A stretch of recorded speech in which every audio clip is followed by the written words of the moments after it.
de estudiantes, de buscadores, aquí en Amigos de Merlo nos estamos reuniendo un grupo de personas para llevar adelante un estudio y compartir reflexiones acerca de las enseñanzas de la sabiduría antigua, de estas enseñanzas ancestrales que están nucleadas bajo el nombre de teosofía. Así que como cierre de este año tenemos el honor de tener la presencia de una persona que es un investigador desde hace muchísimo tiempo, es un investigador, digamos, que viene desde la línea de la ciencia, la filosofía y las religiones, estudia e investiga el conocimiento, la búsqueda de la verdad desde todas esas perspectivas, tiene una amplia experiencia. Les voy a rápidamente leer la sinopsis para que quede un poquito más formal.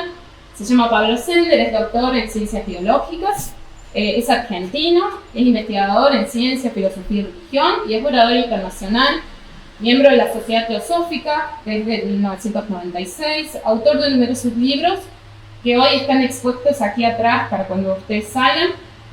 Los libros que tenemos en español de Pablo están expuestos ahí, él escribe en español y en inglés, así que bueno, los que tenemos en español están aquí. Y también hay numerosas publicaciones, artículos, hay un sitio web, hay un blog donde ustedes pueden encontrar información, hay un canal de YouTube.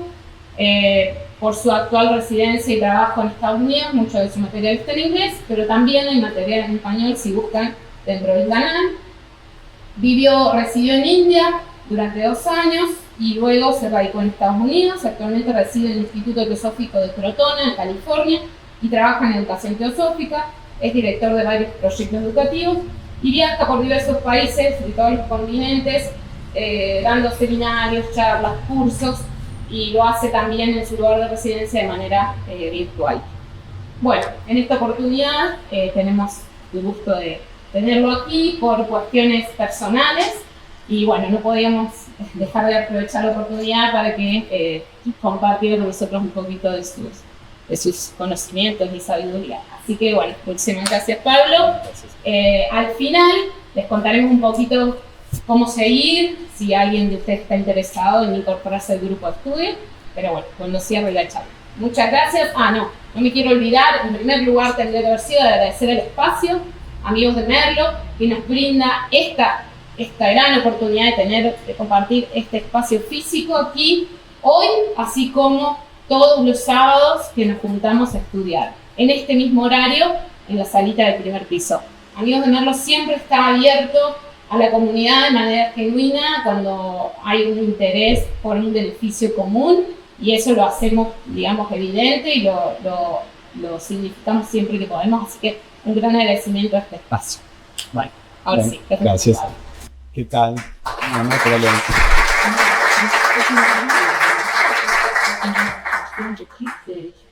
Tal vez me puedo parar si veo bien hacia atrás. Si no, hay algunos lugares acá si quieres. Ahí hay otro. Donde quieras.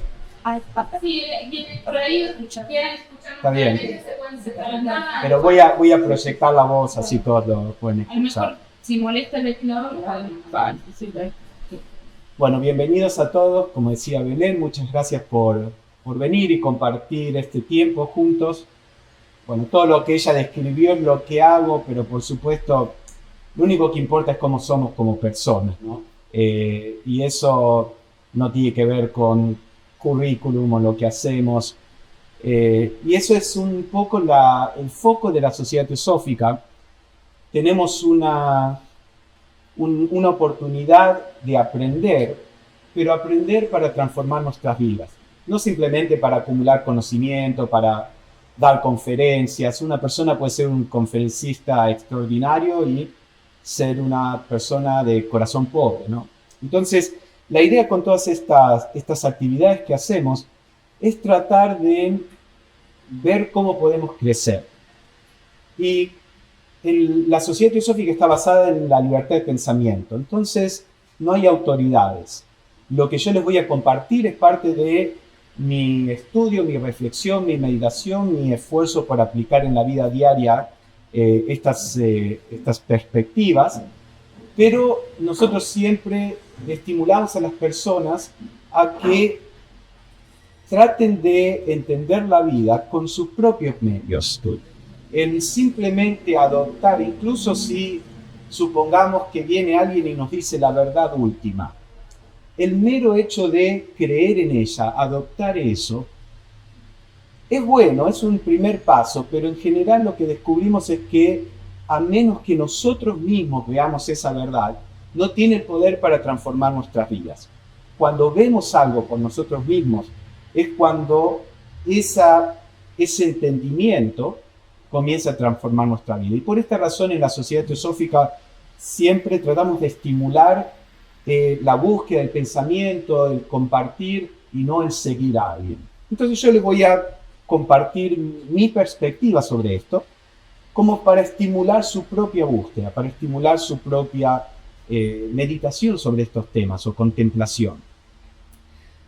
El tema de hoy, como habrán visto en el folleto, es sobre la felicidad y el sufrimiento. Estos son aspectos esenciales de la vida humana. Y en nuestra cultura nos educan a cómo hacer cuentas matemáticas, cómo ser buenos científicos o esto o lo otro, pero nunca se nos enseña cómo vivir, cómo relacionarnos al dolor, a las dificultades, a la felicidad, al placer, al éxito. Todos creemos que el éxito es grandioso, pero sabemos cuántas veces el éxito puede corromper a una persona. La felicidad, los logros, el placer, lo mismo que el sufrimiento. Es extraño que no hayamos generado como cultura espacios donde podamos tratar de aprender de estas cosas tan fundamentales de la vida. Pero bueno, organizaciones como la Sociedad Teosófica han sido fundadas para esto precisamente. Entonces, en nuestra experiencia vemos que hay sufrimiento en el mundo y en nuestra propia vida. Y la cuestión del sufrimiento humano ha sido un problema para todas las filosofías y religiones. Siempre está la cuestión de por qué hay sufrimiento en el mundo. Desde una perspectiva, por ejemplo, del cristianismo, que acá en Argentina la mayoría de las personas han crecido, ¿no?, en la tradición cristiana, judeo-cristiana, está este problema. Si Dios es bueno y quiere lo mejor para nosotros, si Dios es todopoderoso, podría haber creado el universo y el mundo y el hombre de cualquier forma que Él lo hubiera querido. Si Dios lo sabe todo, es omnisciente esta palabra, que lo sabe todo, y sabe qué vamos a hacer, sabe dónde vamos a caer o no, etc. ¿Por qué existe el mal? ¿No podría Dios haber creado un mundo feliz, con personas felices? Y se han intentado ciertas respuestas, pero ninguna respuesta es satisfactoria, y la prueba de esto es que esto se viene discutiendo hace 2000 años, y especialmente en el occidente, esto se conoce en filosofía y en teología como el problema del mal. Del mal, dentro de la palabra mal, se incluye el sufrimiento, las dificultades, terremotos. ¿Por qué hay terremotos? ¿Por qué muere la gente en terremotos? ¿No podría haber Dios creado un mundo sin terremotos, por ejemplo, ¿no? Ahora, el problema tal vez yace en que estamos pensando en el sufrimiento y en las dificultades y en todo este aspecto de la experiencia humana como algo que no tiene ninguna utilidad intrínseca, como algo que uno tiene que tratar de deshacerse, de eliminarlo tan pronto como se pueda. Y eso es lo que tratamos de hacer en nuestra vida cuando imaginamos una vida ideal. Muchas veces imaginamos una vida de éxitos y logros y placer y alegría y esto y lo otro, creyendo que esa es una buena vida. Ahora, si uno observa, hay personas que han nacido más o menos en ese medio ambiente, personas que han nacido con la posibilidad material de tener todo lo que quieran, de que nunca se les diga un no, de que nunca experimenten limitaciones, de que nunca tengan que esforzarse para lograr algo. ¿Y cómo son en general esas personas? Son personas que son maduras, compasivas, generosas, o por el contrario, en general, no estamos generalizando, pero son personas con muchos problemas psicológicos, con un sentido de que se les debe todo, de que ellos pueden hacer lo que quieran y nada los satisface, entonces comienzan a probar y a tratar de experimentar cosas más y más extremas. Lo que quiero decir con esto es que una vida donde no hay dificultades, desafíos, etcétera, se torna una vida vacía. Entonces uno se tendría que replantear, tal vez hay un rol en la experiencia de la dificultad, el sufrimiento, el dolor. Tal vez demasiada felicidad es malo, lo mismo que demasiado dolor es malo. Sabemos que si hay demasiado dolor, eso puede hacer que la persona psicológicamente no lo pueda soportar. Pero no hay tanta conciencia que demasiada felicidad, ya vamos a ver lo que es la felicidad, ¿no? Demasiada felicidad también es algo que la persona no lo puede soportar psicológicamente.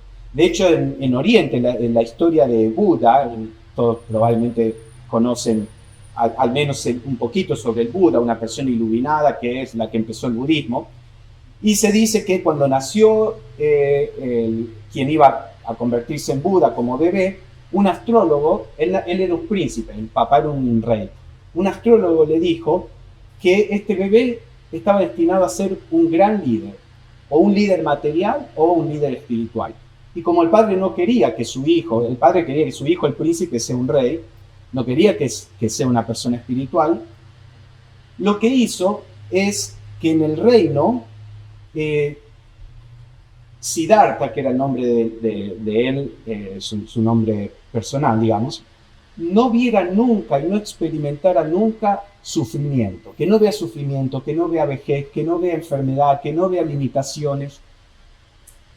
Y entonces Siddhartha, viviendo en ese mundo, estaba dormido espiritualmente. Y él comienza su sendero de tratar de buscar la verdad cuando se escapa de las paredes del reino y descubre que hay sufrimiento, que hay vejez, que hay enfermedad. Y eso lo despierta. No sabemos si esta es una historia verdadera o no, pero las historias de las vidas de estas personas iluminadas, en general lo que es más importante es la enseñanza de lo que esa vida está tratando de representar.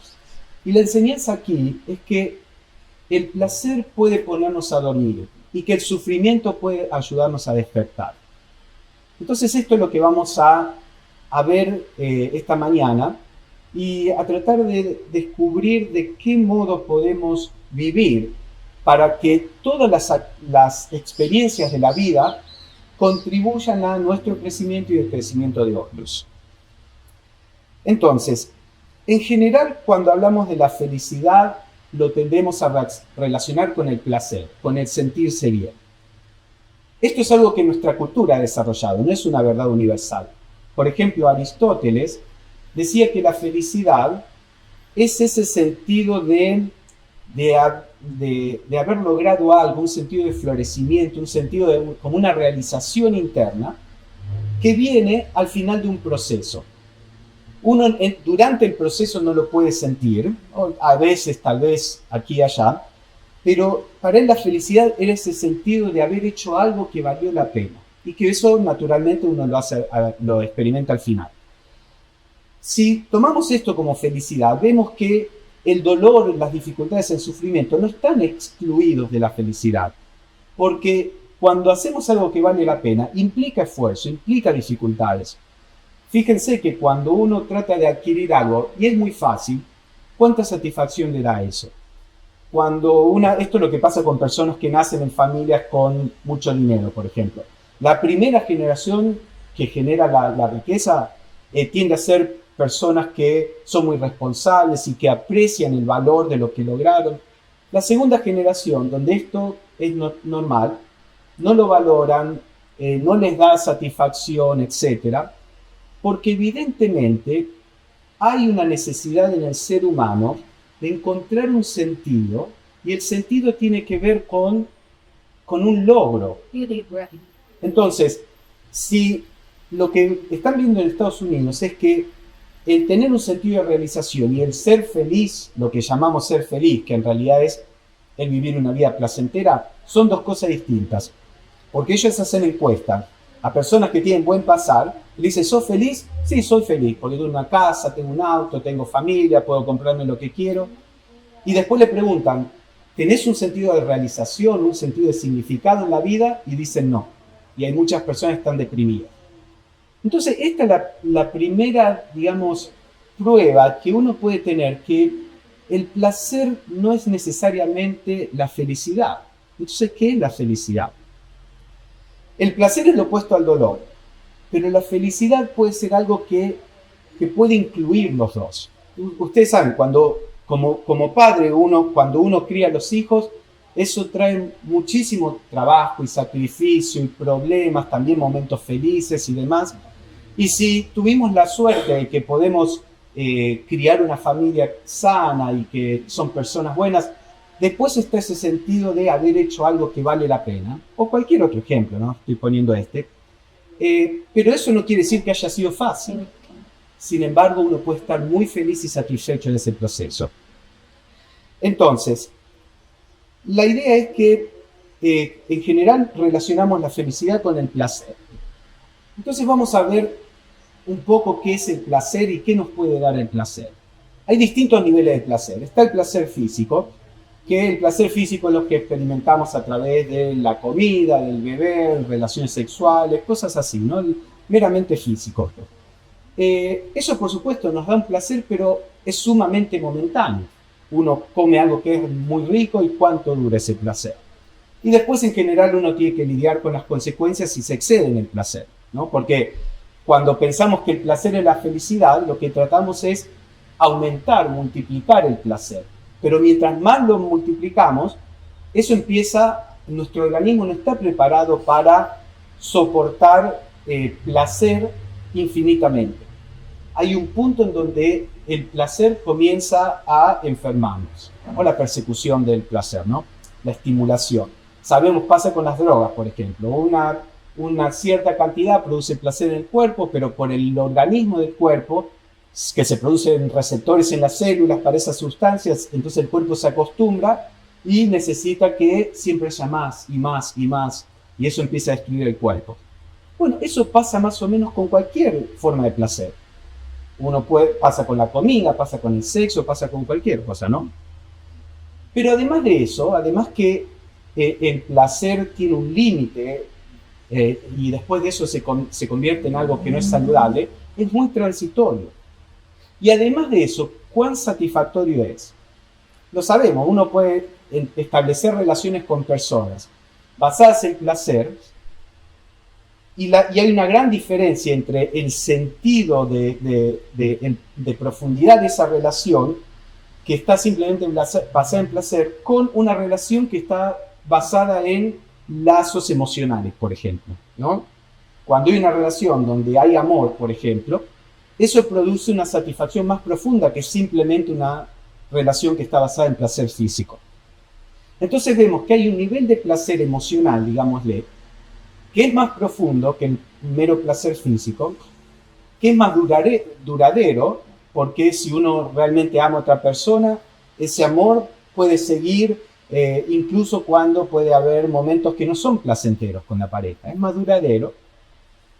Pero como sabemos, las emociones también son cambiantes. Entonces un día nos sentimos que amamos a esa persona y otro día estamos enojados. Y está todo este cambio de las emociones. En general, en nuestra cultura buscamos también el placer emocional. Hay otros niveles de placer emocional.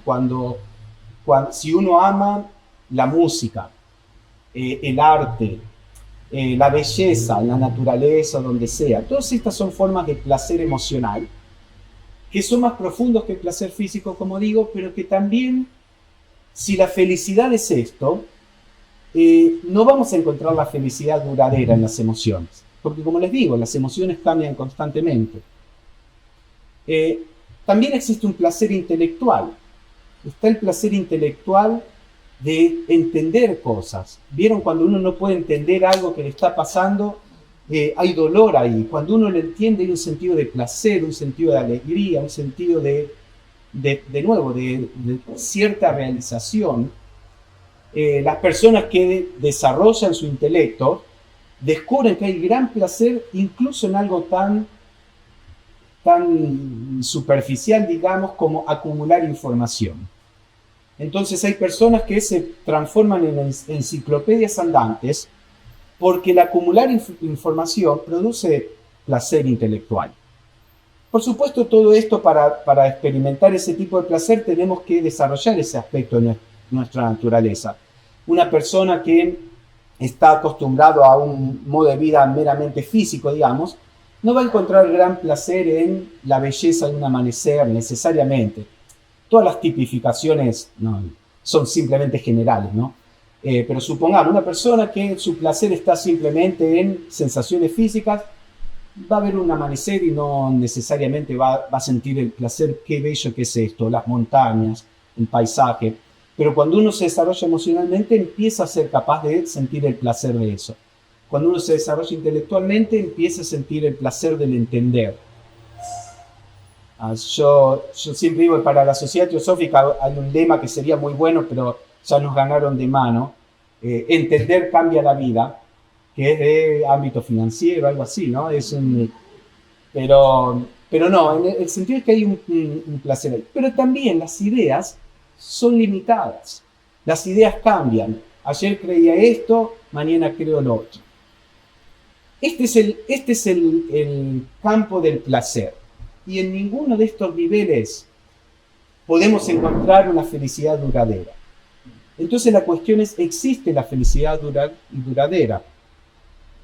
Como generaciones, cada generación cree que va a ser posible ser feliz. Todas las generaciones están persiguiendo la felicidad. Y en general, una felicidad duradera, de nuevo, placer es fácil, relativamente fácil encontrar, pero como generaciones fracasamos en decir, alcancé la felicidad. Entonces, evidentemente, en el campo en que en general buscamos, no está la felicidad. Entonces, tenemos que ver cómo encontrar la felicidad. Pero antes de pasar a ese segundo punto, hagamos una discusión, no, en inglés se dice discusión, un intercambio, un debate. No, ¿qué les parece? ¿Les parece esto? ¿Tienen alguna pregunta, algún comentario? Vamos a 5 minutos a ver qué les parece. ¿Tienen otro punto de vista? Sí. Sí, Yo voy a repetir un poco. yo lo que siento hace un tiempo es que la búsqueda de la felicidad es como un monstruo. Como que siempre, como que no tiene sentido. Que por ahí sí la búsqueda de la armonía o de la paz, que es como más del alma, como que es más elevado. Es lo que uno puede vivir en armonía y con dolor.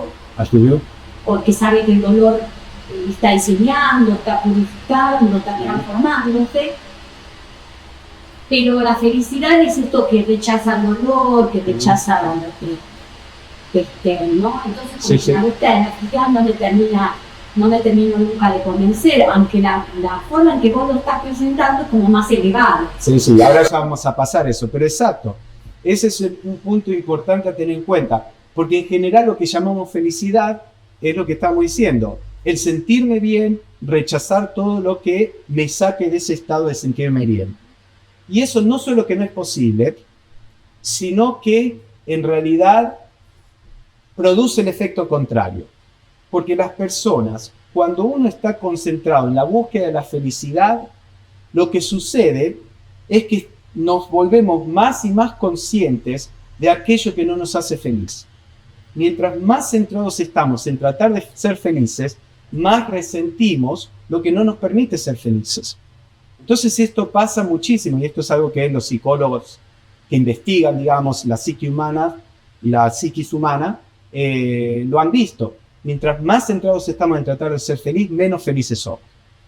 Entonces, la cuestión es, ¿existe la felicidad? Si existe, ¿qué es la felicidad? Ya vimos que la felicidad como placer, como estar todo el día alegre, no es posible, es superficial, no nos conduce realmente a algo más profundo. O esto es lo que estoy proponiendo. Piénsenlo en su vida, traten de ver, a ver, bueno, es verdad esto, como decía, no tomen esto como ninguna autoridad. Esto, bueno, yo tengo un, digamos, condicionamiento científico, les presento esto como una hipótesis. Compruébenlo en su vida. Vean cuán felices los hace el placer, en cualquiera de estos niveles. ¿Cuánto dura?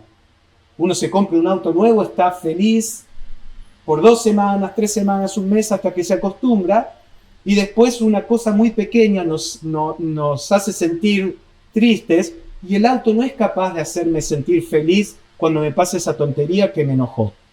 ¿Sí? Entonces tenemos que cambiar de auto, de trabajo, de esposa o esposo, constantemente cambiando. Parece que fuese como una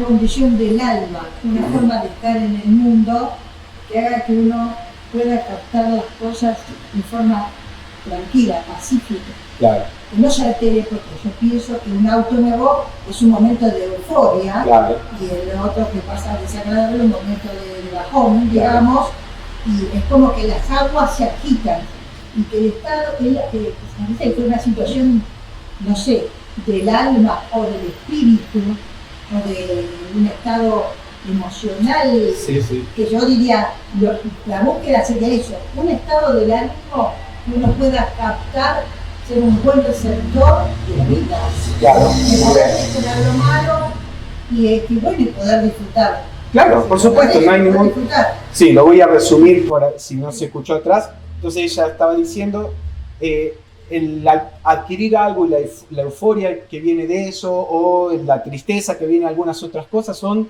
reacciones emocionales que nos agitan las aguas y están constantemente cambiando, que tal vez el alma está buscando algo que sea más como pacífico, en paz, donde uno pueda recibir las experiencias de la vida sin ser tan agitados. Y eso es una característica de las emociones. Las emociones tienen este movimiento pendular. Mientras más excitación es posible, más depresión es posible también. Fíjense que incluso en místicos, hay distintas formas de místicos, hay místicos que son más emocionales, místicos que son más intelectuales, etc. Pero incluso los místicos, especialmente los que son emocionales, tienen esto, lo que llaman la noche oscura del alma, estos momentos de depresión que le siguen a momentos de elevación y euforia, no porque ellos estén haciendo nada mal, pero en senderos espirituales hay senderos espirituales donde el énfasis puede estar en lo físico, personas que se dan al servicio, o el énfasis puede estar en lo emocional, personas que tienen devoción y amor y demás. Hay senderos que son más intelectuales, personas que están tratando de percibir la verdad, no solo a través de pensamientos y conceptos, así se empieza, pero sino más allá. Y cada sendero tiene sus virtudes y sus defectos. El defecto de los senderos emocionales es este péndulo, y eso nos pasa a nosotros también. Entonces, la idea es, de nuevo, y que esto es lo que vamos a ver en la segunda parte, existe la posibilidad de un estado de felicidad que no sabemos lo que es. Dijimos, no es simplemente placer. Ya vamos a ver qué puede ser. Pero donde no estemos atados a este movimiento constante. Bueno, ahora les voy a plantear algunas otras cosas. Eso es lo que estamos buscando. Existe algo. Algunas religiones, entendiendo esto, dijeron, lo que tenemos que hacer es cerrarnos al placer. Escaparle al placer. No, por ejemplo, monjes budistas no pueden mirar a las mujeres, no pueden dormir en una cama que sea confortable. Escapémosle al placer, porque esto nos enrieda en todos los problemas que estamos hablando. Ahora, eso puede funcionar, pero es un modo de restringir la vida. Al menos en la tradición teosófica, la idea es que el modo en que la vida está diseñada, no venimos acá por casualidad.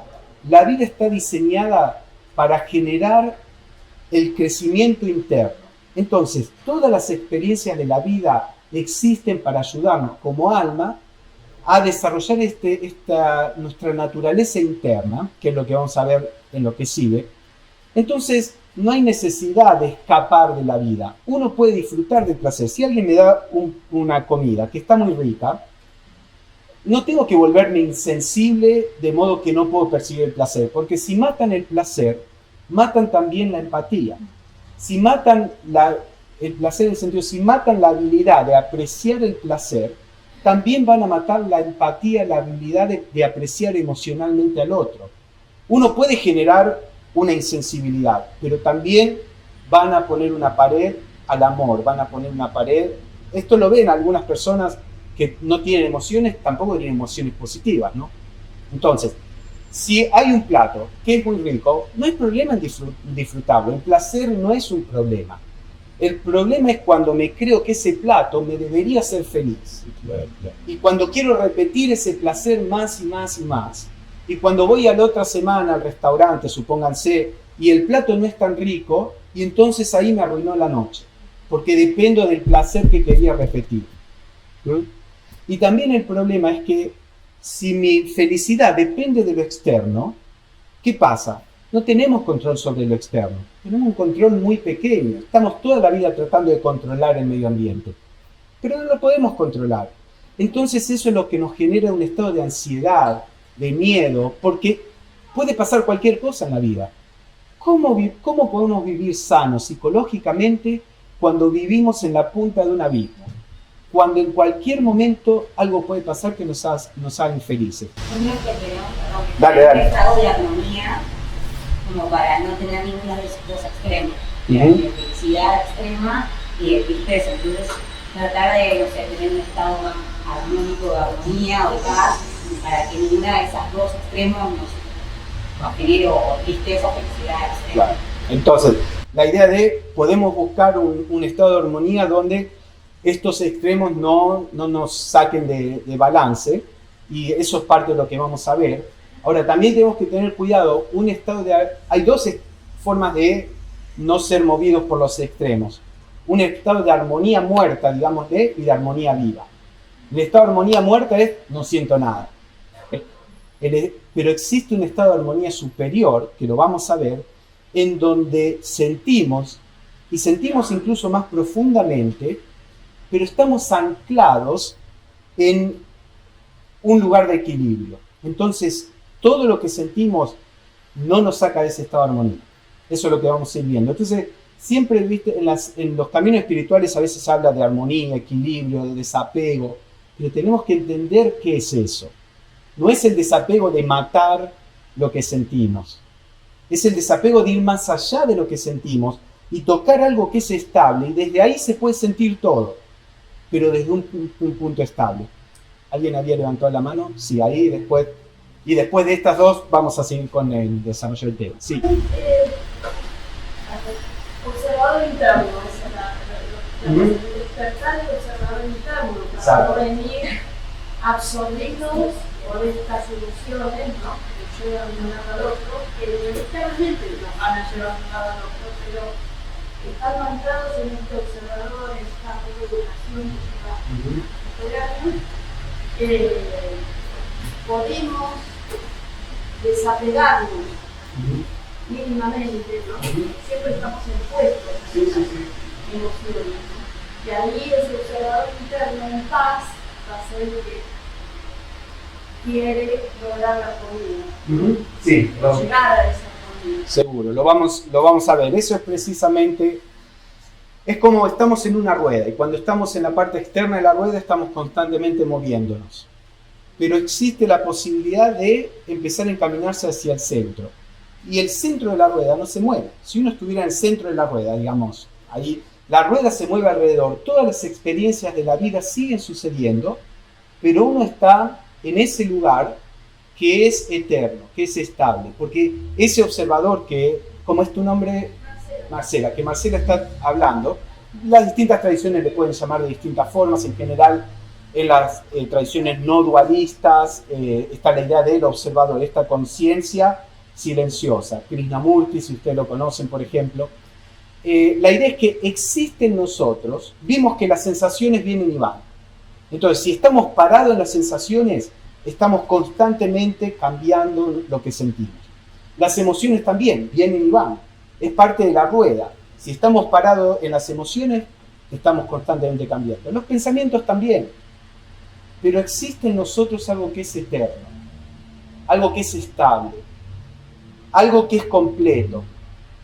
Si podemos experimentar la vida desde ese punto de vista, todas las experiencias son valiosas, y el dolor y la felicidad, el placer, digamos, el placer y el dolor se experimentan de una forma distinta, en donde no nos tira, no nos saca del centro, pero tampoco nos hace insensibles. Eso es lo que vamos a ver en la segunda parte. ¿Había una persona más?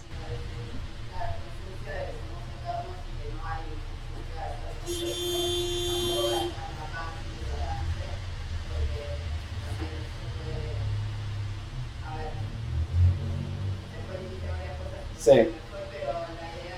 Perfecto.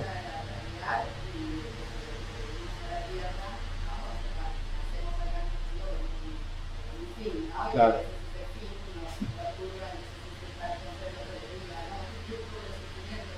Ujú. Claro, perfecto.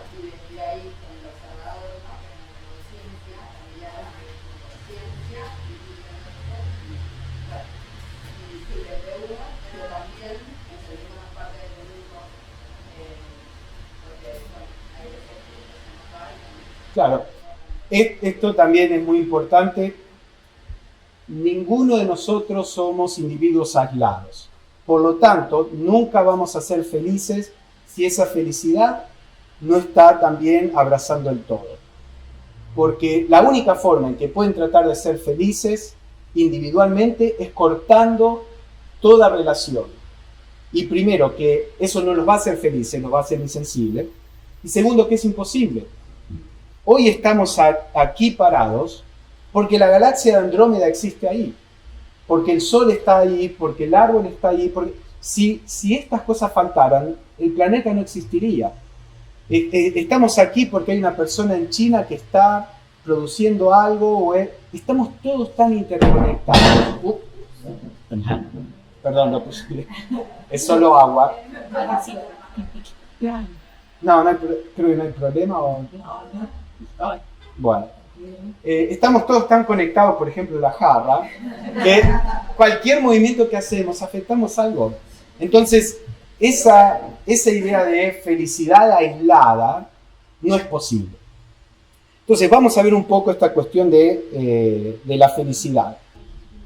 En tanto estemos buscando la felicidad a nivel físico, emocional y mental, hay varios problemas. Como vimos, es impermanente, es superficial, no puede producir un sentido de realización muy profundo. También nos hace depender de lo externo y eso genera, cuando uno ve por qué la gente está tan enojada, por qué cualquier cosa hay conflicto, por qué tanto egoísmo.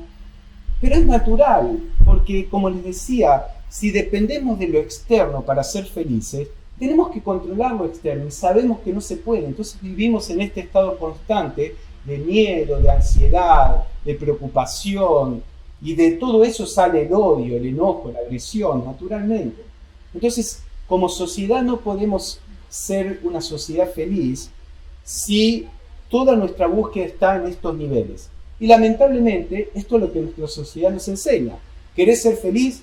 Toma la gaseosa del momento, usa estos pantalones, tenés este dinero, y eso es lo que nos enferma como sociedad. No hay ningún problema si quieren tomar gaseosa, bueno, no es muy saludable, pero comprarse un pantalón, nada de eso es problema, excepto cuando creen que eso tiene que ser su darle felicidad, con una pareja. Mientras más crean ustedes que el otro los tiene que hacer felices, más demandas hay en el otro. Entonces, cuando el otro no les da lo que ustedes creen que necesitan para ser felices, hay problemas con el otro. Una pareja no es para hacerlos felices.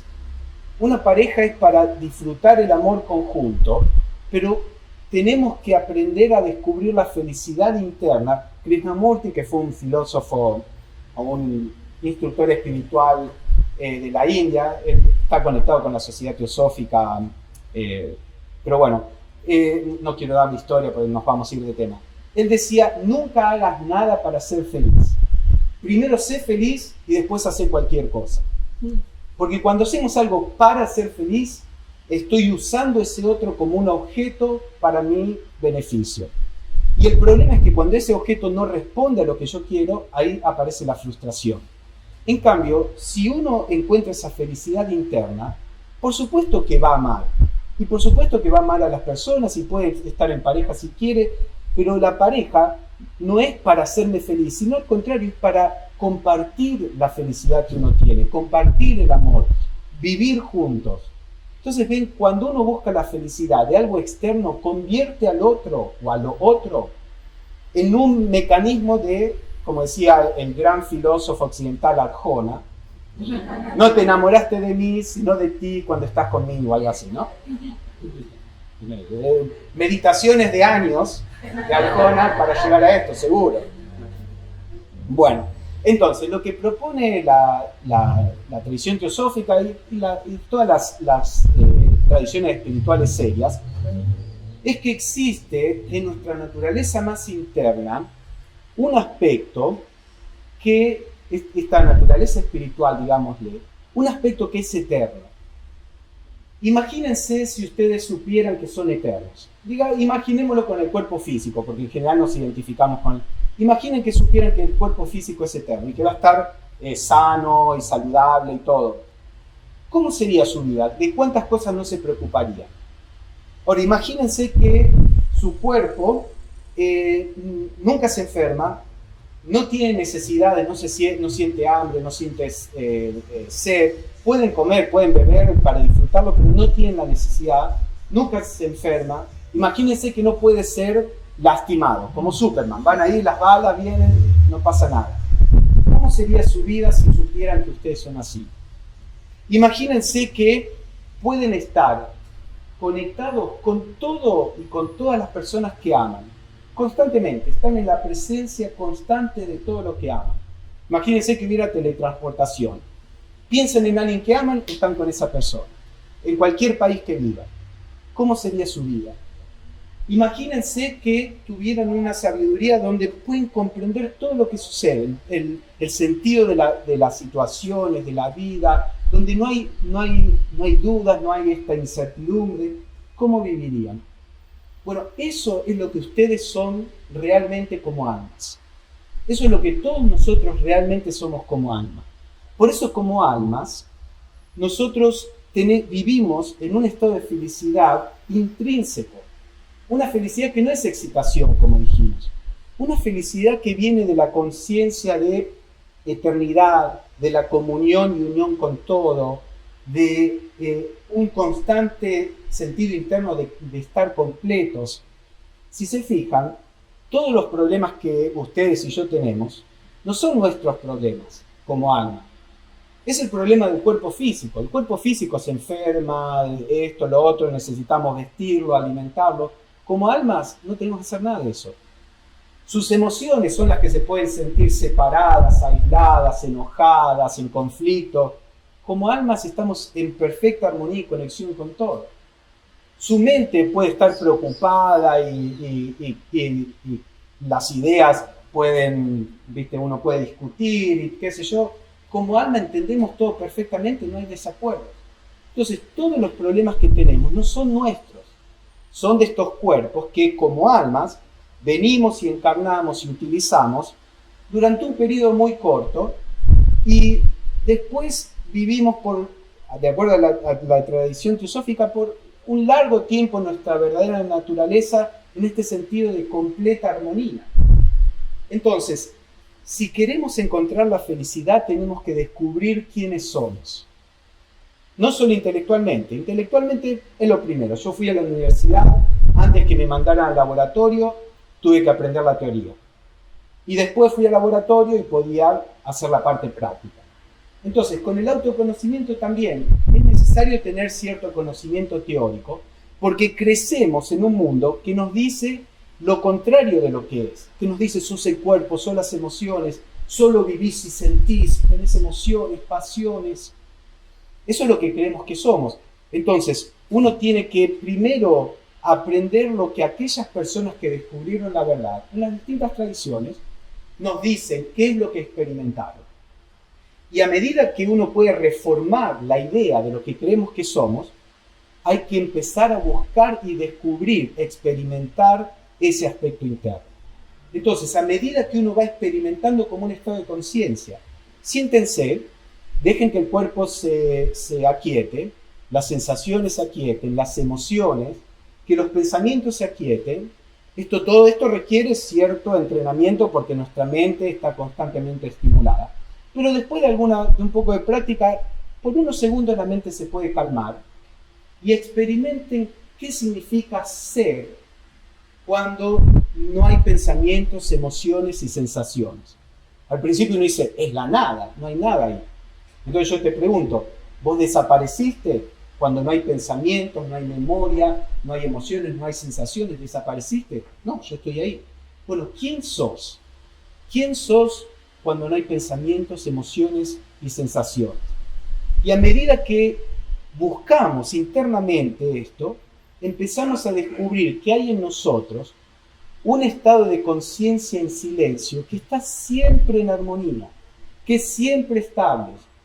Porque lo que se mueven son las emociones, los pensamientos, las sensaciones. Si yo estoy parado en simplemente percibir, esa percepción es estable. Supongamos, veo placer, veo dolor, veo felicidad, veo irritación. Si aprendemos a pararnos en ese estado de conciencia pura, van a ver que uno puede experimentar las cosas de la vida con un sentido de, en realidad no me está afectando. Estoy recibiendo la información, me relaciono con alguien, esa persona dice algo agresivo, mis emociones lo sienten, pero las emociones son información, me está diciendo, esta situación es una situación de conflicto. Si yo puedo percibir esa información sin ser tocados en mi centro, esa información me permite responder inteligentemente. Entonces no estamos diciendo de no sentir emociones negativas, estamos diciendo de aprender a experimentarlas desde ese punto de equilibrio, y esto es posible. Esto es posible, no es algo que esté más allá, bueno, tengo que estar iluminado. Es como todo, es una práctica, con la práctica uno puede desarrollar la habilidad. Entonces, el secreto de la felicidad es en poder encontrar gradualmente ese punto de estabilidad que al principio parece la nada.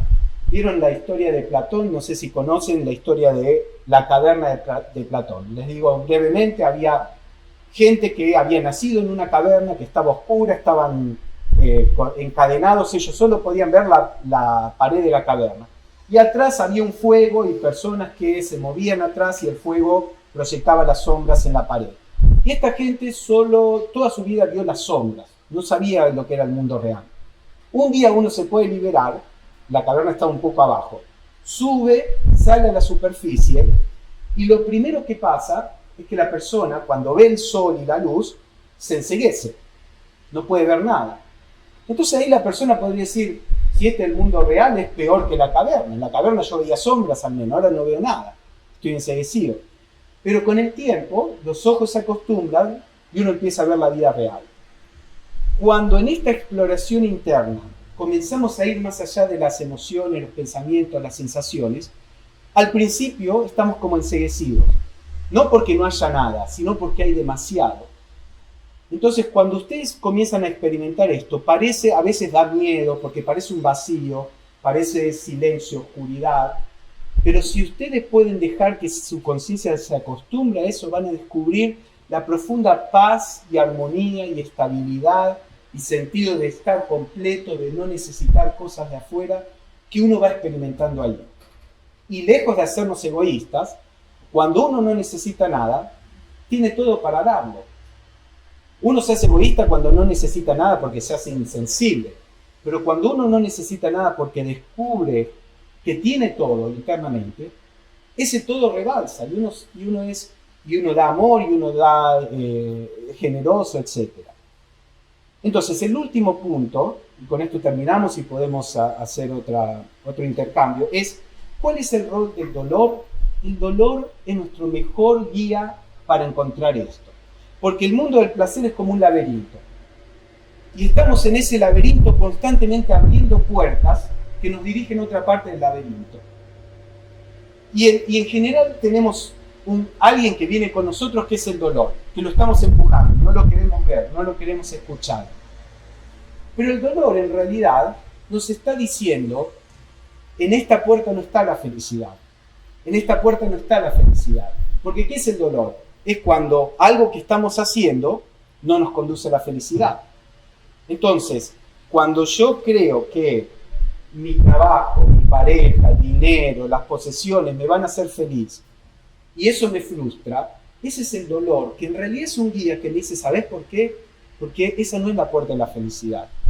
Cuando yo tengo una actitud en la vida y me pasan cosas con esa actitud, me pasan cosas que me producen dolor y demás, ese dolor es mi guía que me dice, en esa actitud no está la felicidad. Entonces el dolor en realidad es el guía que tenemos en este laberinto, que nos va diciendo, no nos puede decir dónde está la felicidad, esa es nuestra búsqueda, pero nos dice dónde no está. No es por aquí, no es por aquí, no es por aquí.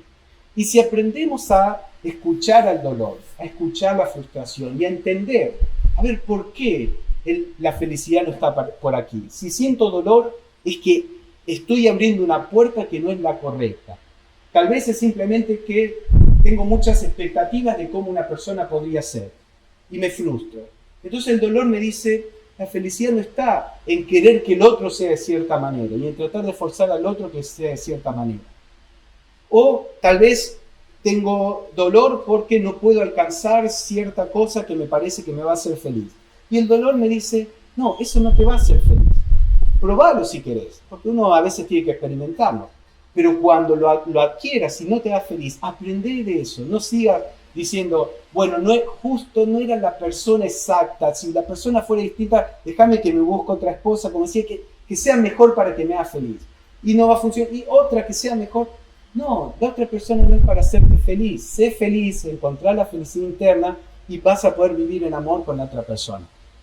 Enfatizo esto porque no estoy diciendo aislate, no necesitas a nadie, el trabajo es algo que no sirve para nada, la pareja no sirve para nada. No.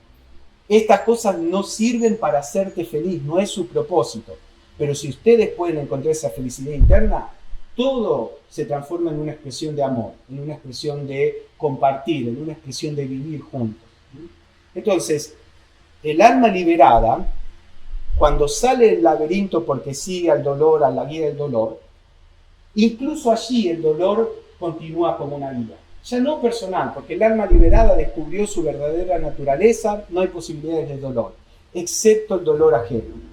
Entonces el dolor, como un compañero, le dice al alma liberada, ¿sabés qué? Ahora que sabés cómo funciona esto, volvé al laberinto y empezá a gritar a los cielos, escuchen al dolor porque el dolor es su guía.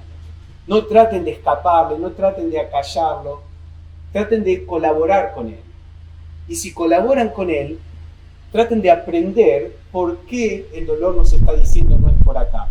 Y a medida que sigamos esto, vamos a ir encontrando o dejando las puertas de lado que nos llevan a otras partes del laberinto, hasta que va a haber una sola puerta disponible. Y esa puerta es la puerta que conduce a la felicidad. Y este es el propósito de encontrar la felicidad para nosotros, no solo que lo podamos disfrutar nosotros, sino que podamos ayudar a otros a disfrutarlo, porque la felicidad completa solo puede existir cuando toda la humanidad encuentre la felicidad. Bueno, eso es todo. Muchas gracias. Ahora lo que podemos hacer... Sí, no hace falta, gracias. ¿Qué les parece? A mí, yo, como les digo, no quiero que digan, bueno, le dejo una persona está parada ahí representando una organización, así que lo tomo. Eso no sirve demasiado. Sirve como para empezar, pero ¿tienen alguna objeción? Es para charlarlo. Vamos a ver, ¿tienen alguna objeción? ¿Tienen otro punto de vista? ¿Hay algo que dicen, suena bien, pero no lo veo? O lo que quieran que charlen. Está buenísimo porque todos buscamos la felicidad o nos cuestionamos en algún momento en un espacio.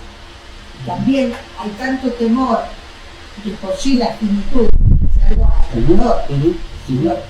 La finitud es algo que a todos nos cuesta y buscamos estímulos para alejarnos de ese dolor también, porque es fuerte, todo lo que amamos puede perderse. Claro. Entonces, el miedo es dejar esos estímulos, sea por el campo que sea, y poder encontrarse, que yo pienso que la felicidad es el entusiasmo al vivir. Y sobre todo se ve en la acción.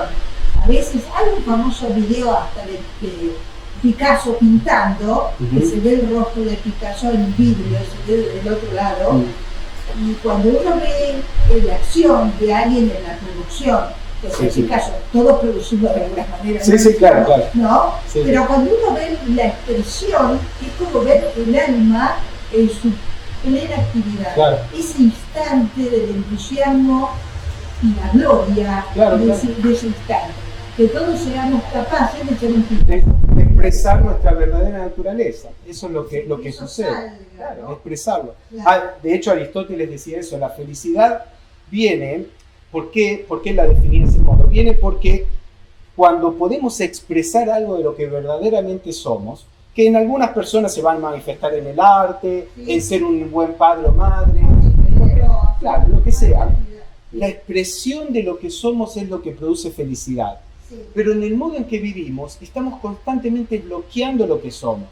Trabajamos en algo que tal vez no nos gusta porque necesitamos el dinero para poder sobrevivir y estamos frustrados porque no estamos expresando lo que somos. Ahora, si aprendemos a expresar lo que somos en nuestra vida diaria, podemos trabajar en cualquier cosa porque estamos expresando lo que somos en nuestra vida diaria, en nuestra relación. El problema es que cuando necesitamos, por ejemplo, de nuestro trabajo para ser feliz, pero estamos trabajando en algo que no expresa lo que somos, por supuesto que va a producir frustración. Pero si aprendemos a vivir expresando nuestro ser interno, una vez le preguntaron a Krishnamurti, si usted no diera charlas o cosas así, ¿qué haría? Él dice, a él le gustaba mucho California, donde hay naranjos y todo eso. Dice, yo creo que estaría sentado bajo un árbol comiendo naranjas. Y creo que lo que él estaba tratando de decir es, no necesito hacer algo para ser feliz, porque cuando uno puede descubrir su naturaleza interna, ya sos feliz. Y después hacer lo que la vida te pone enfrente. Sí. Entonces, por ejemplo, lo que decías, el sentido de finitud, que por supuesto es el sentido de finitud de nuestro cuerpo. El tema es que si no percibimos el aspecto eterno, y más vale que vamos a sentir que somos temporarios. Ahora, cuando el cuerpo se muera, se muere, se cae el cuerpo, vamos a estar acá, se murió el cuerpo, yo estoy acá. La continuidad de la conciencia está ahí. Vamos a pasar por experiencias, vamos a volver a nuestra naturaleza original y vamos a decir, es como despertarse de una pesadilla. No porque la vida física sea una pesadilla, que en algunos casos lo es, lamentablemente, sino porque cuando volvemos a descubrirnos como almas, decimos, esta es la vida verdadera, y yo estaba aferrado a esa limitación. Por supuesto hay una razón por la cual venimos, la vida es valiosa, no estoy diciendo que no, porque solo podemos descubrir nuestra naturaleza a través de las experiencias de la vida.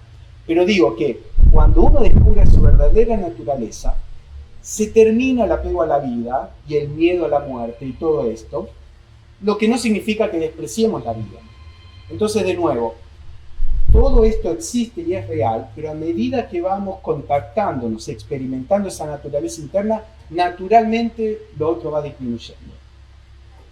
Y también hay pruebas. Y si, si alguien se tiene que ir, no tengan problema, vayan, podemos quedarnos charlando más, pero si se tienen que ir, no se preocupen. ¿Sí? En el grupo de estudio, no, nada, en esto de crecimiento interno, la que va en la escuela, el descubrimiento de los observadores internos, también hay pruebas, ¿no? Uno va avanzando, Claro, de pronto un estado de armonía lo logró y viene una situación a decirnos, a ver, ¿cuánto aprendiste? ¿No? Sí, sí. A probarnos continuamente.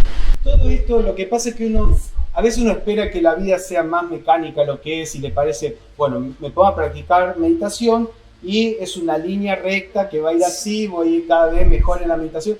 La vida no es así, la vida es un poco así, de a poco va subiendo, pero es así, ¿no? Entonces uno tiene que tener paciencia, porque en realidad el plano físico que venimos es como un gimnasio espiritual. Venimos aquí a desarrollar ciertas cosas que no se pueden desarrollar en otros planos.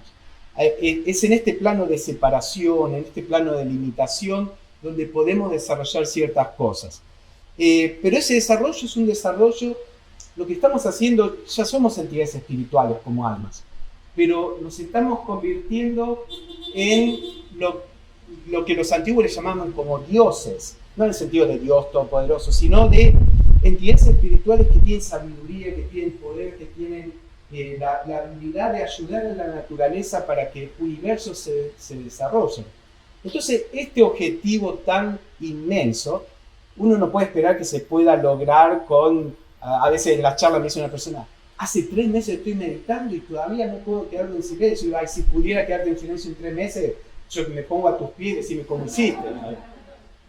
Uno tiene que tener, no desanimarse, tener paciencia, pero a medida que uno va haciendo esto, va cambiando, inconscientemente muchas veces. A veces la otra persona lo nota.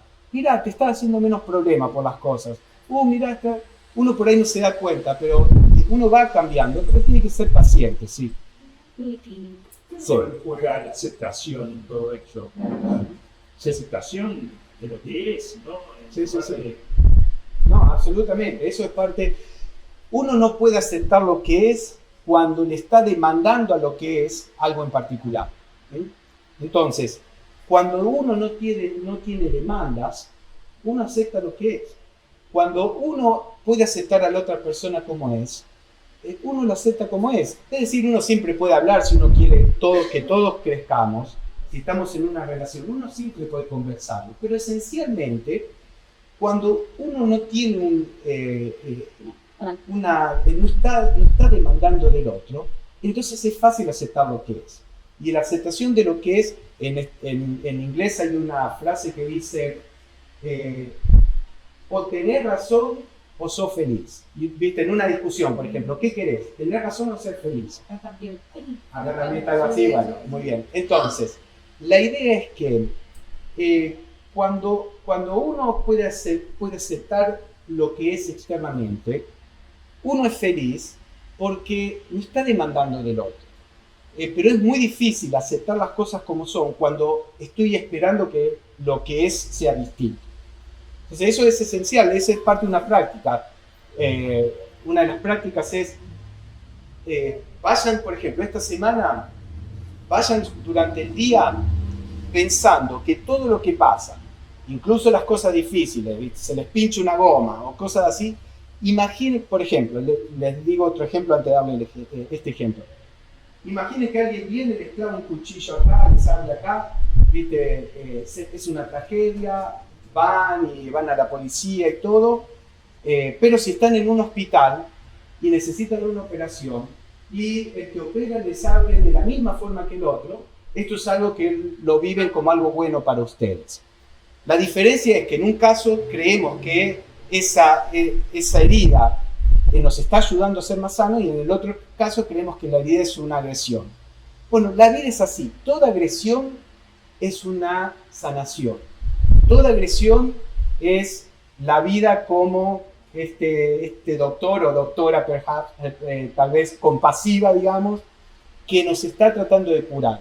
Entonces, hagan este ejercicio. Vayan durante una semana interpretando que todo lo que les pasa está ahí para curarlos y para ayudarlos a descubrir su naturaleza interna. Y vean cómo se vive de esa forma. Y eso es el aceptar lo que es. Sí. No, dale. Ahí hablando de un camino, ¿no? Encontrando la necesidad para encontrar un balance de lo que nos sucede y que nos va al dolor y nos paraliza y nos quedemos. A veces se confunde que otro que hace una meditación budista o lo que fuese, por ahí es un camino de llegar a tener la conciencia de espiritualidad. Yo creo que también tomar conciencia, como decía, de la etapa de la humanidad, como fue también, digamos, ahora, que antes no se sucedía en el momento de la humanidad. Claro. Y bueno, esto, ¿no? Que hay pequeños caminos que si lo hacemos, porque se final, pero termina siendo algo que tiene una dimensión grande. Sí, claro. Claro. Por supuesto.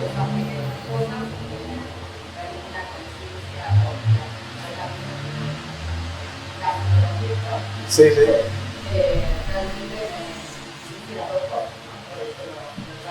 Seguro. claro, seguro. Bueno, eso es parte de cómo fue planteada la tradición teosófica desde el principio. En 1875 se fundó la Sociedad Teosófica, y la idea es la vida diaria como práctica espiritual, porque, de nuevo, si el mundo es la manifestación de una sabiduría, que en las distintas religiones pueden llamar Dios, Logos, como sea, pero si el mundo es una manifestación de la sabiduría, entonces escapar del mundo, ¿por qué esta sabiduría produciría un mundo del cual hay que escapar? La idea es que este mundo está diseñado para que crezcamos lo más rápido posible, pero uno tiene que aprender cómo relacionarse con el mundo, y eso es lo que tratamos de hacer en la Sociedad Teosófica. Entonces, es muy fácil, relativamente fácil, me voy al medio del bosque y nadie me molesta y entonces estoy en paz. Pero no es una paz verdadera, es la paz muerta, no es la paz viva de la persona que ha logrado comprenderse a sí misma y al mundo, y que las cosas externas no le modifican esa paz interior. Y que la paz interior, estamos hablando de algo en el centro, externamente. Fíjense, cuando Jesús entró en la iglesia, en el templo, que estaban cambiando dinero y todo eso, Él no dijo: chicos, por favor, a ver si pueden salir, que esto es un centro sagrado. Él empezó a tirar las mesas, se enojó y todo. Pero ese enojo es superficial. A veces las situaciones requieren un enojo externo, pero la paz interna permanece. Entonces tengan cuidado con eso también, porque si no, el camino espiritual se torna en una hipocresía. Nos creemos que es lo externamente tengo que ser como un vegetal. Siempre así, y soy... No. Una persona con sabiduría tiene reacciones y cosas así, pero son superficiales. En la medida en que la persona lo pueda percibir, nunca tratan de dañar al otro. Y internamente esa persona nunca fue sacada de eje. Entonces, la vida diaria está acá para que la usemos, como decía, como un gimnasio. Y mientras más dificultades hay, en realidad más rápido nos desarrollamos. En el hinduismo está esta idea de Kali Yuga, la edad de hierro. Esta es la edad más oscura de la humanidad, según el hinduismo. Y había una edad dorada donde todos eran espirituales. Y en esta edad la mayoría son materialistas. Ahora, ellos dicen, durante la edad dorada hay iluminación colectiva, pero ignorancia individual. Y en la edad oscura hay ignorancia colectiva, pero iluminación individual. Porque los individuos que nos desarrollamos en una edad que es muy difícil, nos desarrollamos muy rápido. Es como ir a un entrenamiento intensivo. En cambio, cuando vivimos en una civilización donde todo el mundo es bueno, nadie estimula el aspecto negativo nuestro, y podemos ser muy buenos solo porque nos está estimulando lo otro. ¿Cuántas veces personas de, digamos, campo, que son muy inocentes, van a la ciudad y se corrompen? Digamos, ¿no? Porque lo que el mundo va a generar en nosotros, una paz o una armonía estable. Entonces no hay que escapar de mundo. A ver, vamos acá y después vamos. Sí. No, me quedé pensando en el ejercicio semanal, algo muy básico, pero Sí.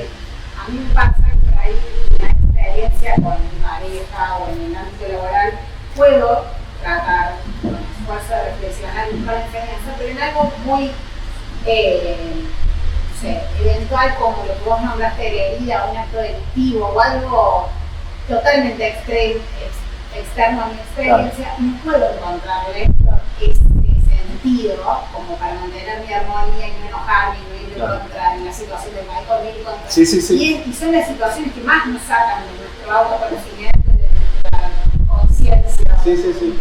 Entonces, lo más básico es lo más difícil que es. Sí, por eso. Primero lo de la herida lo dije como una metáfora, ¿no? Pero así. Sucede. Pero sucede, sí. Bueno, por esa razón es que cuando Belén hablaba, tenemos un grupo de estudio y demás.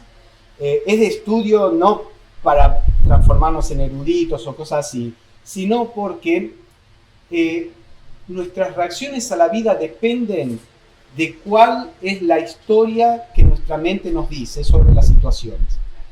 Entonces, nosotros somos criados en una sociedad donde el modo en que el mundo se presenta a nosotros es un modo que nos va a hacer reaccionar y que no vamos a entender al mundo.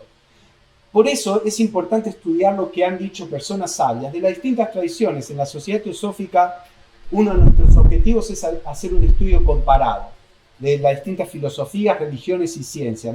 La Sociedad Teosófica no se fundó para estudiar solamente un cierto punto de vista que llamamos la teosofía.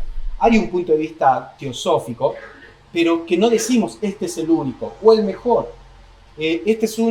Nosotros siempre los miembros decimos, bueno, esto es una forma de verlo, pero tal vez un miembro, por ejemplo, donde yo estoy, hay miembros que son budistas y siguen el budismo, hay miembros que son hinduistas, hay libertad.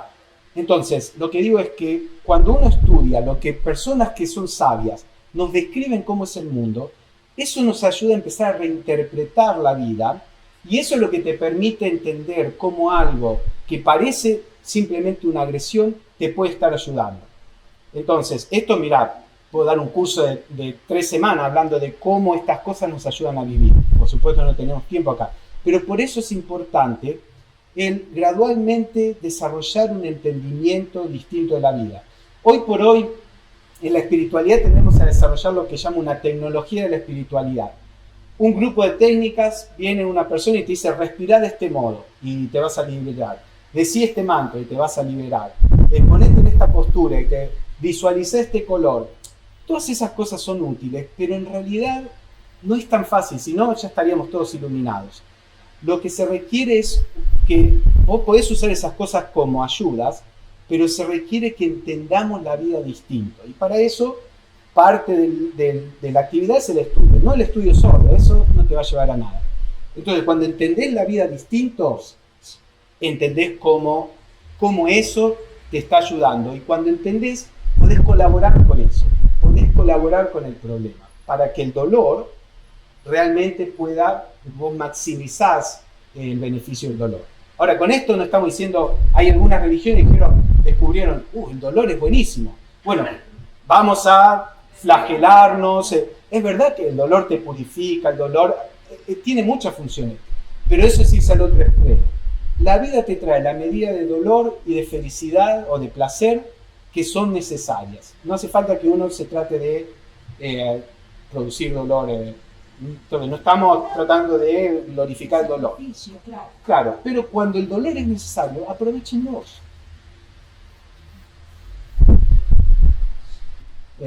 Sí, vos querías decir. Sí, yo me quedé pensando en esto que dijo el libro sobre aceptar lo que la vida coloca en cada momento, ¿no? En ese aceptar lo que la vida coloca, a mí me llegaba como una sensación, la que yo he vivido bastante, que tiene que ver con abrirse a las energías superiores, que están más allá de la mente, o que está en la mente superior para arriba, ¿no? Sí. Entonces esta actitud de abrirse al aceptar lo que la vida coloca, me da la sensación, estoy Sí, meditando sobre esto. Estamos, la imagen que se me presentó, ¿no? Claro, sí. Como vos decías, ¿no? Para mí como que no hay técnica, como lo que vos decías, ¿no? Cada uno tiene que encontrar su forma de comunicar, ¿no? Sí. Entonces a mí me sirve esto, no sé cómo lo ven ustedes. Sí. Esto de abrirse, porque es como una actitud, aceptar lo que la vida coloca y abrirte es como que abrís. Sí, totalmente. Ahí preguntás, no sé cómo lo ven ustedes, en la sociedad teosófica hay mucha diversidad, así que solo te puedo decir cómo lo veo yo. Hay personas realmente que pensamos distinto y tratamos de estimular eso.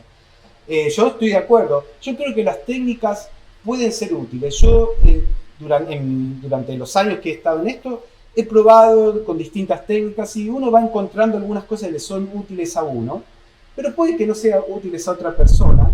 Pero la técnica, como vos decís, no es la cosa.